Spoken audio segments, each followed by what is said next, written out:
Marketing Your Private Practice is a podcast where you'll learn easy to implement tips and strategies to grow your business without spending all day online. I'm your host, Kathy Colaiacovo, and I teach practitioners the Thrive marketing method to create simple and streamlined plans by focusing on long-term strategies, not just social media. Discover ways to spend less time on your marketing, attract more clients, and build the financial freedom that comes with a thriving practice. One where you have time left in your day for the people and things that matter to you.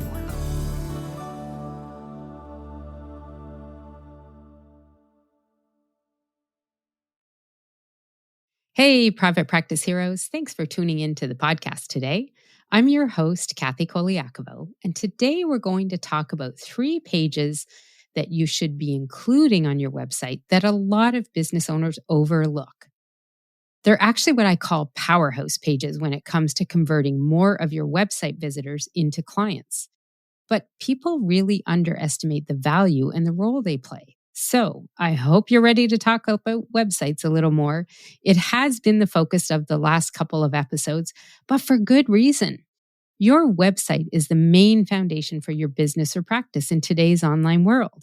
It's not just an online business card or brochure. It's like your brick and mortar store for folks that don't have a physical location. And even if you do, people are still going to use your website to check you out and figure out if you're trustworthy enough for them to decide to go ahead and work with you. They go to your website to make that decision. Do I want to work with this person or not? I'm going to check them out and figure out what they're all about before I decide. And that's why we've been focusing on websites lately. That one key marketing foundation every business should have. Last week, we talked about the 5 core pages to have on your website. And the week before, we talked about the one element you need on every page, calls to action. So be sure to check out both of those episodes because today's lesson builds on what I shared in those, episodes 81 and 82. Now, let's get into these 3 website pages, which are the pages that whenever I'm doing website reviews or audits or assessments, I don't find them on every website that I'm looking at. And I think the reason they're missing is because people really do underestimate how they help you convert your visitors on your website into clients. But it's that reason that I really put a high value on these 3 pages, unlike some other marketing strategists and coaches.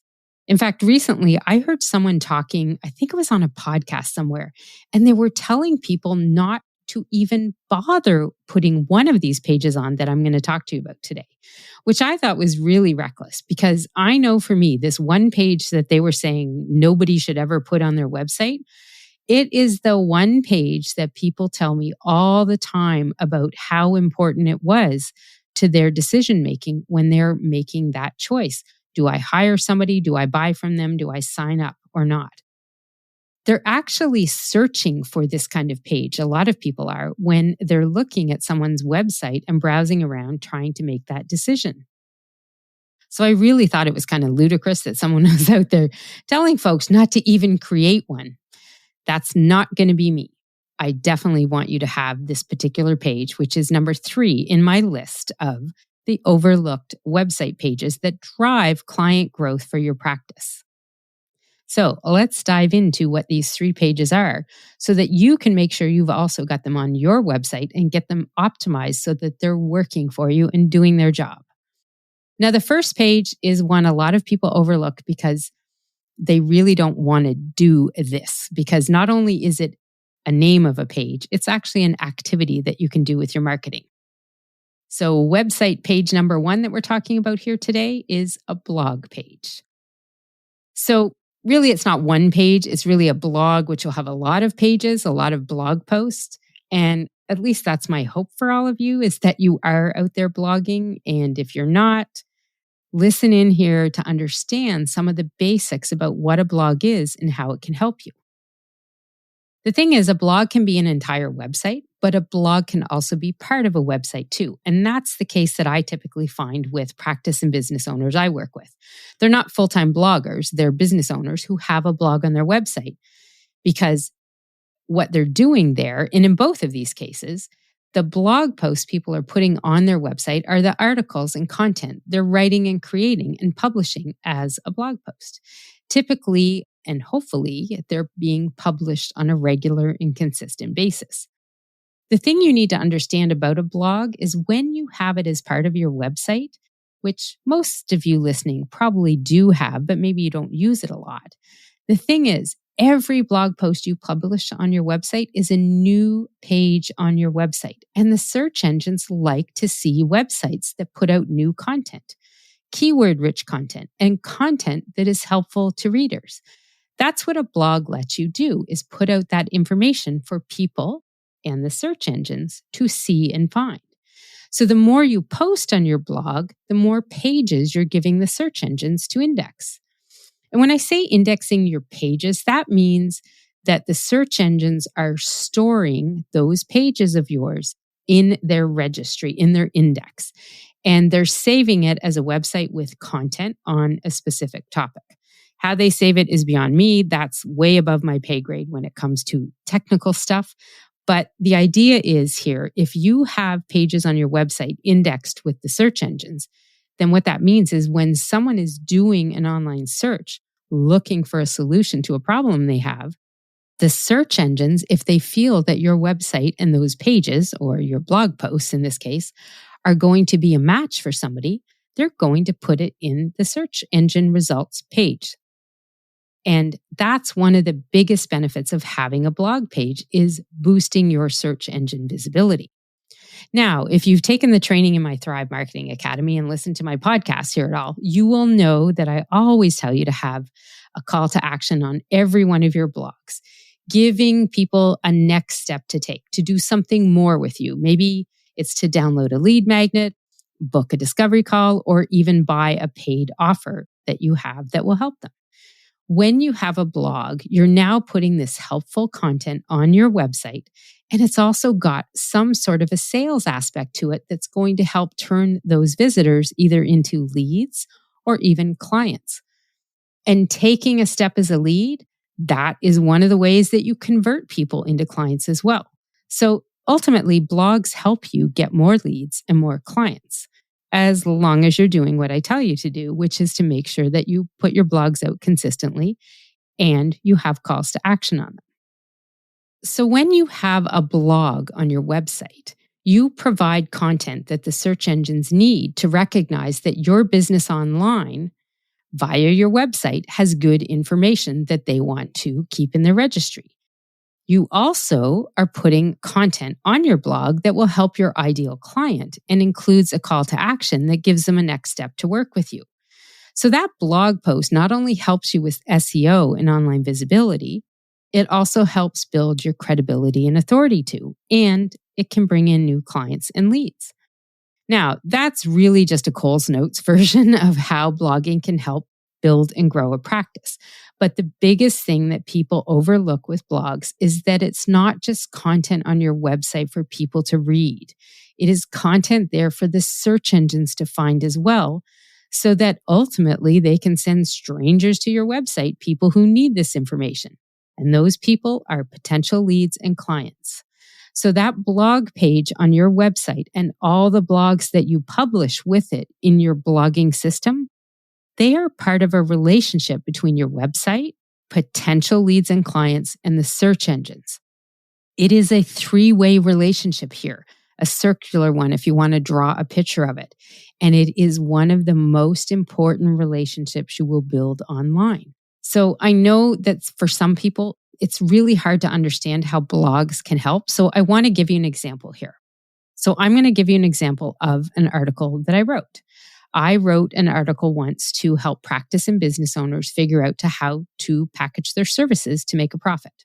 A lot of people were charging hourly when I originally wrote this, and they wanted to know how to make packages in a way that was effective and appealing to clients. So I taught them. Lots of my clients wanted to know this, so I wrote an article about it. The article included 12 steps to help you figure out how to price your packages. So I titled the article, 12 Easy Steps to Package Your Services for More Profit.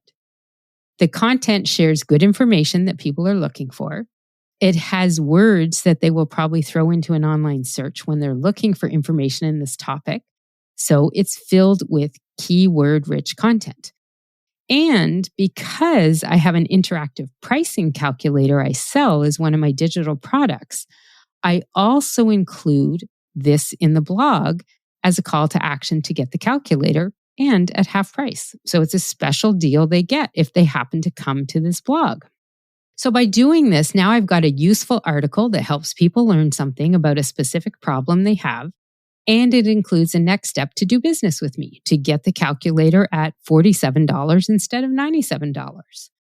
I also offer them an opportunity, of course, to download a lead magnet. And I made a PDF of the lesson that they can print and follow along if they don't want the calculator, so they can still have a way to figure out their own pricing and packaging. So they get that PDF by filling out their name and email on a form I created in my ConvertKit email system. So I am building leads by people that fill out for the PDF.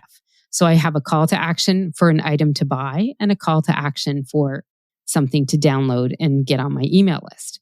That way, if they're not interested in the calculator, they have the other option to get that free item I have and get on my email list. And once they get on the email list, I'm going to send them regular emails and newsletters with more tips to help them marketing their practice or business.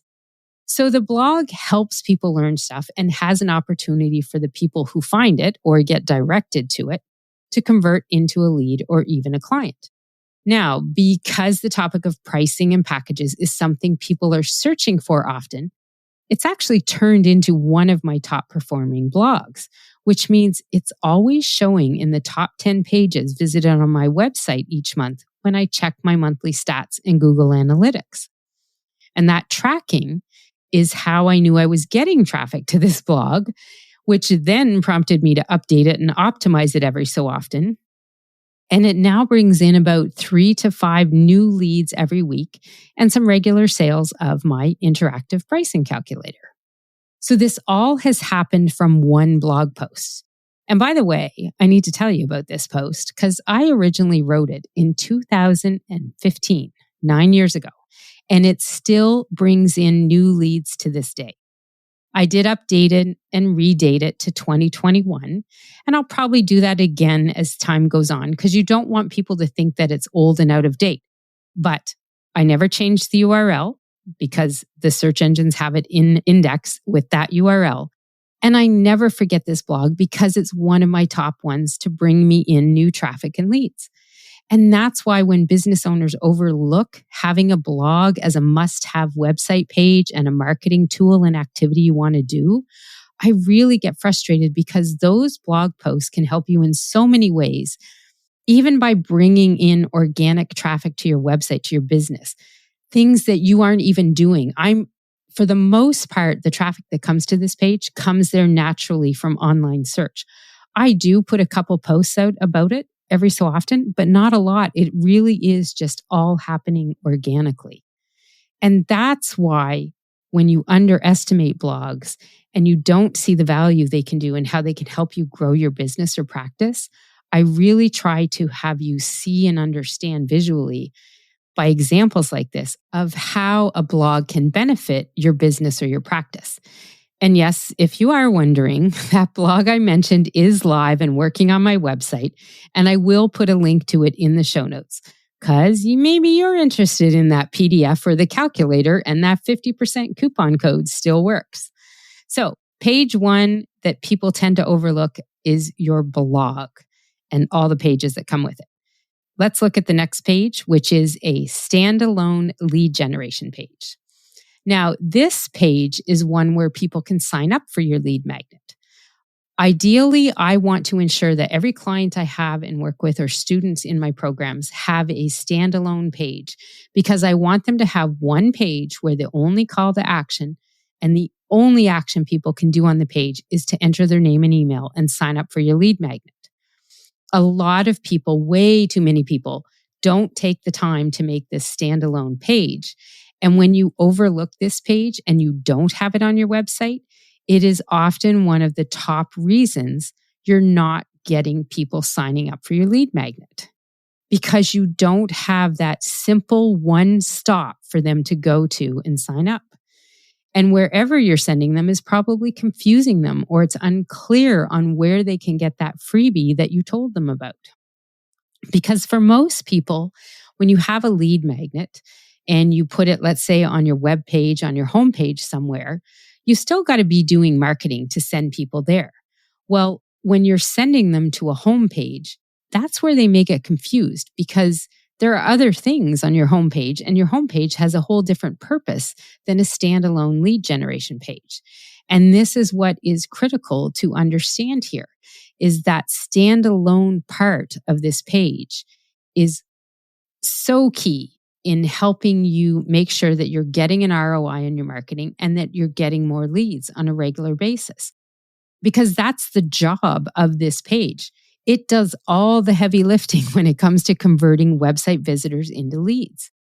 And when you have this page where it's the only action someone can take, it makes it very challenging for anybody to be confused. And that means you're going to get more people signing up.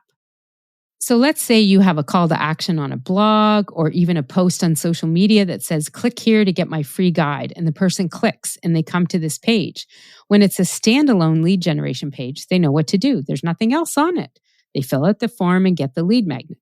But if you're doing what a lot of people do and you don't have this page, and you have your lead magnet sign up, let's say on the home page or even as a pop-up on the home page, if this is the only way people can get that lead magnet, I promise you're going to be getting fewer signups than you would if you had that standalone page.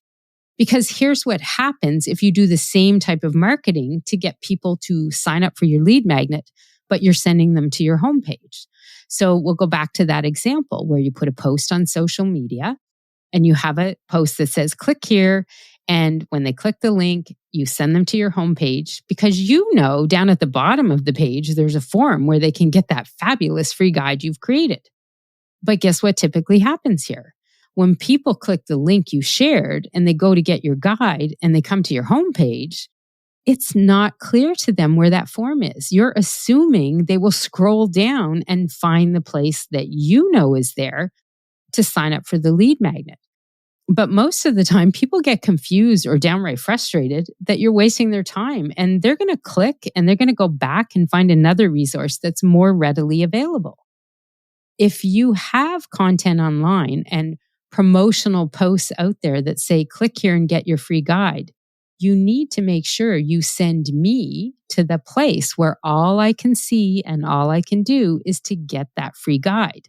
So if you don't have that standalone website page, I promise you're going to be getting fewer people signing up as leads. And you need those leads to convert people to clients. So now you've reduced your potential for new clients too.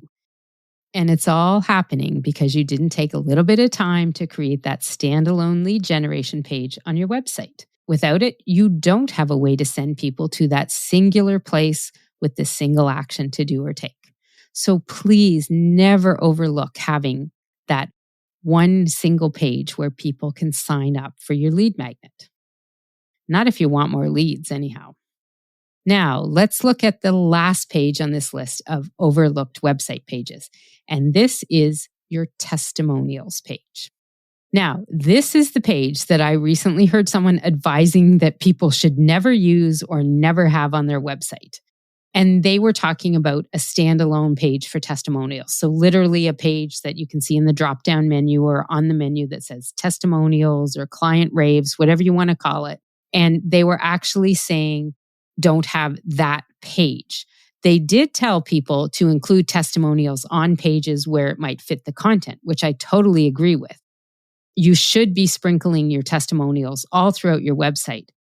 But I absolutely 100% disagree with this person in not having that single page where people can go look at a lot of your testimonials. And here's why. I cannot begin to describe to you the number of times I've had someone tell me that they have read a lot of the testimonials on my standalone page for them. And I've had clients and members in my program say the exact same thing. Here's the thing. The role of testimonials is to build credibility for you and help people make the decision to buy from you. Many visitors to your website who are in a decision-making stage will be checking you out. We've been talking about this for the past 2 weeks on this website topic. People do it. They go to your website and look around to make sure they're making the right decision. Even if someone referred them there, they're still going to be looking around. And when we are doing this kind of searching, it's part of our human nature. Reviews and testimonials and reading them help us make those decisions we're trying to make. These testimonials can help us validate that we're making the right decision when we take that leap and sign up to work with somebody. And just think about how you buy things online and be honest. How many of you are like me when you go to look at something on Amazon to buy, you peek at the reviews when you're looking at it? I do it. I actually have a pattern of what I do. I check the recent reviews. Then I'll kind of peek at the 1-star reviews to see what they say.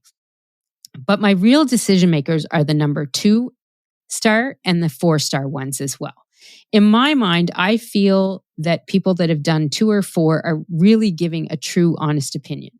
The number ones, they're often ranting about what didn't go well in their purchase process. Not to say that they're not right. I mean, there are products that people buy that are no good. But I just feel by looking at the 2 stars, the 4 stars, and getting an overview of people, then I feel like I've made a good decision. I kind of feel like people often will just hit 5 stars, like just click a button. So I really dismiss those ones. I'll also check out ones that have images, especially if the purchase is for something that costs a larger amount. I will look at the product pictures that people have shared. Checking all of these makes me feel good when I finally click that buy button. It helps me feel like I've made a good choice. And that's the thing about testimonials. On a website, they work the same way. People will use that page to look at what people are saying about working with you. They're your reviews. It will help them decide yes or no, you're the person they want to hire or buy from.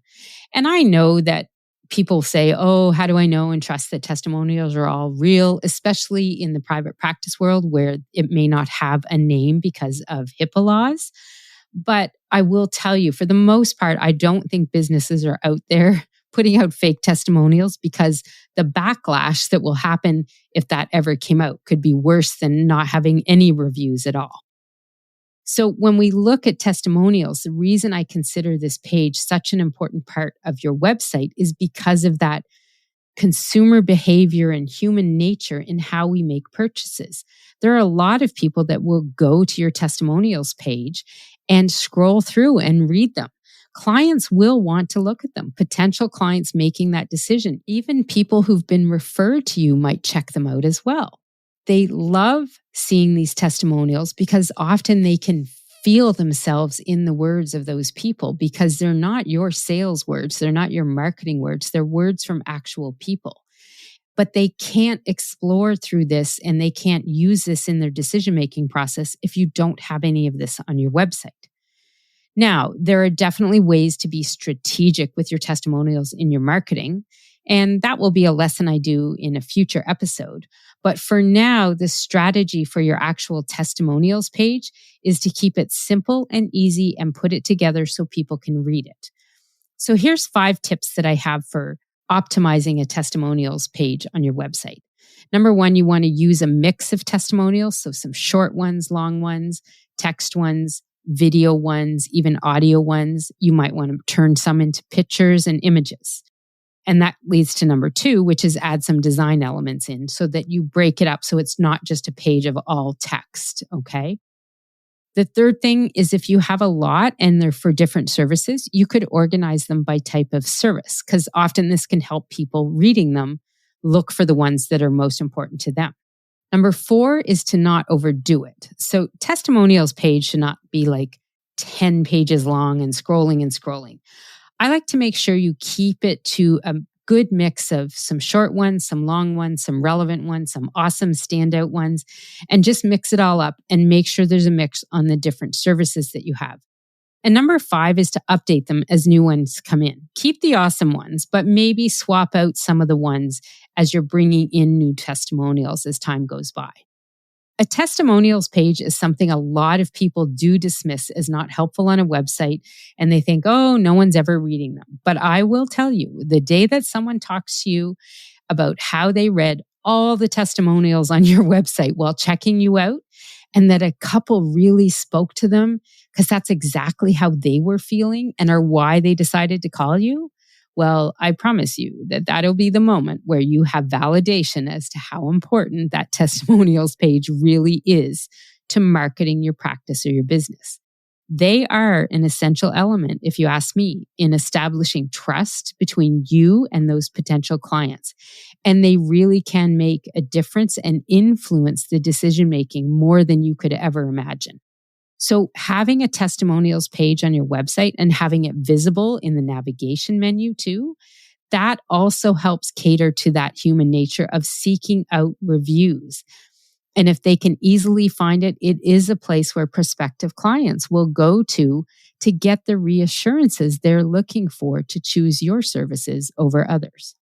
People are naturally inclined to look for social proof when it comes to making decisions, especially in health-related fields where trust is really critical when deciding to work with a practitioner. So a testimonials page will help you in the end book more clients. So never, ever overlook it as one that you really don't need on your website. It is a must-have, if you ask me. And that is it.